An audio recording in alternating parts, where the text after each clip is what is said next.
पश्चिम आशियातील सुरू असलेल्या युद्ध परिस्थितीमुळे जगभरात इंधन संकट अधिक गडद होत चालले आहे.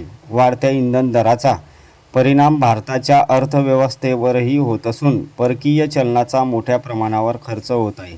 या पार्श्वभूमीवर पंतप्रधान नरेंद्र मोदी यांनी देशवासियांना इंधन बचत आणि अनावश्यक खर्चात काटकसर करण्याचे आवाहन केले होते.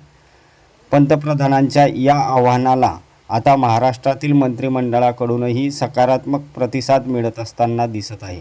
अनेक मंत्री स्वतःच्या दैनंदिन वापरात बदल करत जनतेसमोर आदर्श निर्माण करत आहे. याचाच एक भाग म्हणून जळगाव जिल्ह्याचे पालकमंत्री गुलाबराव पाटील यांनी देखील पर्यावरणपूरक आणि इंधन बचतीचा संदेश देत जळगाव विमानतळावर इलेक्ट्रिकल चारचाकी वाहनाचा वापर केल्याचे पाहायला मिळाले.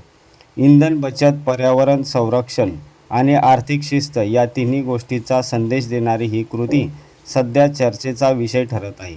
सामान्य नागरिकांना देखील शक्य तिथे इंधन बचतीचा प्राधान्य द्यावे असा संदेश यातून दिला जात आहे.